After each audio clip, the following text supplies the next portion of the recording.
Pemirsa, terima kasih Anda masih setia menyaksikan Bukan Perempuan Biasa on TV Sosial. Kita tiba di segmen ketiga. Baik, iya.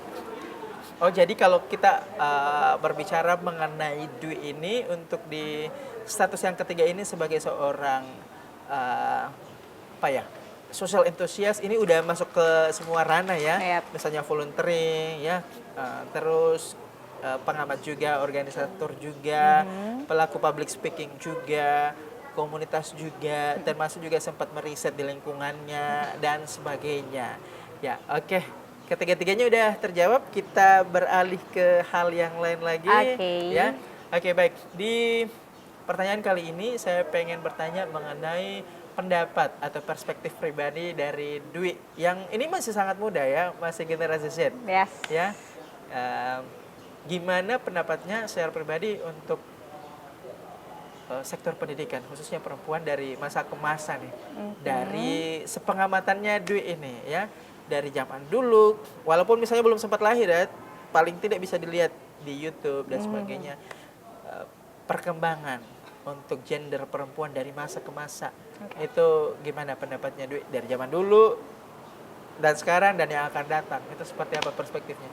Oke, emang kalau cerita tentang perempuan dan pendidikan agak kompleks ya.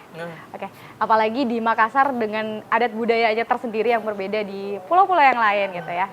Oke, jadi kalau terkait itu emang ya seringlah kita dengar kali ya, beberapa tahun-tahun silam sebelumnya, bahkan mungkin tahun ini masih ada ya di daerah-daerah agak-agak luar dari kota Makassar itu masih cenderung apa sih pendidikan gitu kan. Untuk perempuan kan ujung-ujungnya ke dapur juga gitu Ya, kan, dan betul. seterusnya. Tapi syukur alhamdulillahnya emang berangsur-angsur ke sini tuh kesadaran tentang pendidikan itu udah lumayan tinggi saya lihat gitu. Emang udah ada di keluarga-keluarga tertentu gitu ya, di apa ya, di masyarakat kita udah ada yang aware dengan kayak aware yang banyak gitu ya tentang nggak cuma tentang laki-laki, nggak cuma tentang perempuan, tapi pendidikan adalah tentang manusia semuanya gitu. Jadi semuanya harus ikut gitu, dan kesadaran-kesadaran itu udah muncul sekarang-sekarang ini yang saya lihat, dan saya sangat yakin sih dan optimis kalau di tahun-tahun kedepannya bakal jauh lebih melejit lagi gitu tentang kesadaran tentang pendidikan dan tindakan langsung gitu tentang pendidikan dan perempuan ini. Jadi ada progres yang tinggi ya Yes. dari masa ke masa, utamanya sekarang ya, yang Yap. memang sangat jumping banget dengan zaman dulu. Yap. Apalagi masa depan ini pasti Yap. bakalan lebih keren lagi kayak gitu. Nah kalau kita karena karir nih, Oke, tadi pendidikan sekarang karir. Kalau karir gimana pandangannya terhadap perempuan? Apakah perempuan itu boleh karirnya di atas laki-laki atau ideal aja deh setara, atau nggak boleh nih, harus minimal sedikit lebih di bawah aja gitu? Dan kira-kira apa dampaknya gitu kalau misalnya perempuan lebih di bawah atau setara atau lebih di atas laki-laki? Oke. Ini kalau pertanyaannya mungkin ditanyain tahun-tahun sebelumnya, sebelum tahun 2020-an mungkin ya, itu bakal dijawab, nggak usah lah perempuan kuliah tinggi-tinggi, sekolah tinggi-tinggi. Tapi hari ini, today, bakal saya bilang bahwa, ya, gak ada pakem tersendiri gitu ya. Perempuan harus karirnya lebih tinggi atau lebih rendah dibanding laki-laki dan sebagainya. Itu, ya kebebasan setiap orang. Ya, kebebasan setiap orang. Dan ya udah, like, even dia ndak di pendidikan, ndak di sekolah, di perguruan tinggi, aku rasa setiap orang bisa belajar dimanapun gitu kan. Dan kan tujuan pendidikan adalah itu, mengasah critical thinking, emotional question, dan seterusnya. Jadi Kecerdasan yang lainnya. bebas aja ya, Yap, sesuai yap. dengan kebutuhan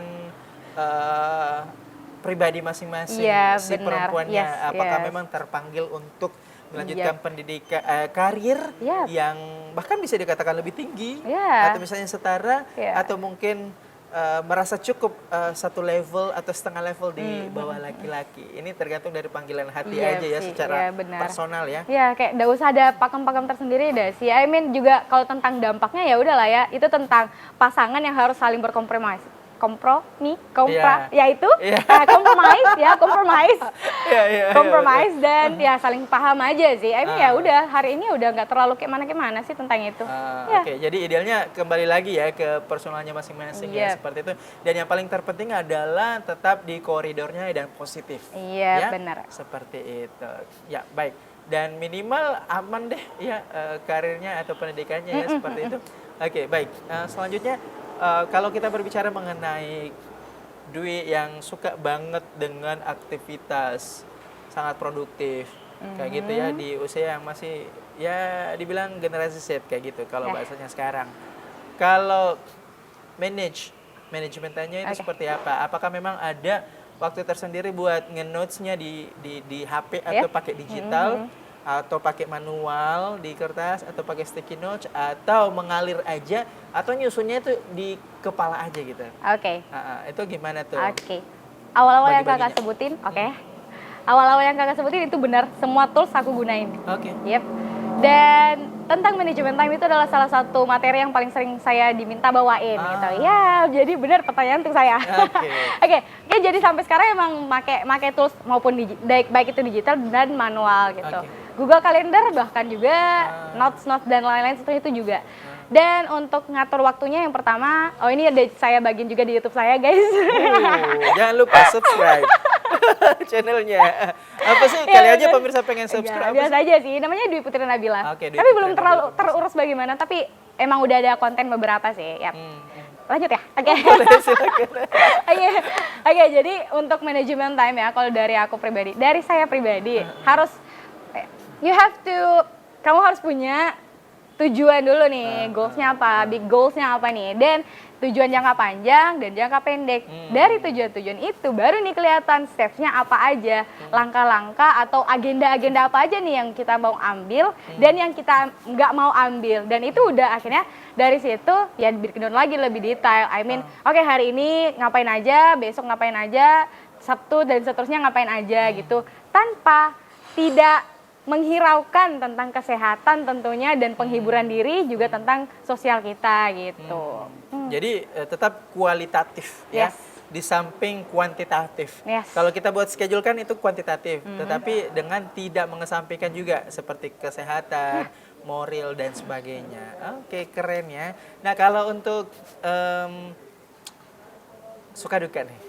Oke. Ya, kita agak jumping nih dari manajemen time ke suka duka. Apa sih suka dukanya terlahir sebagai seorang Dwi? Dwi kan ini termasuk orang yang sangat produktif, yang sangat aktif dan bisa juga dikatakan memang talkative ya. Tapi dalam artian yang positif kayak gitu. Namun kita hidup di lingkungan-lingkungan yang memang sangat beragam. Jangankan negara, di lingkungan tempat tinggal kita aja itu sangat beragam. Orang memiliki selera yang berbeda, latar belakang yang berbeda, style dalam berteman yang berbeda, isi kepala yang berbeda-beda. Pertanyaan saya, pernah dianggap berisik gak sih? Dan gimana cara ngelola itu? Oke, tapi nanti dijawab ya. Kita akan kembali usai jeda berikut ini. Tetap bersama kami dalam program Bukan Perempuan Biasa nanti di Sulsel Timur.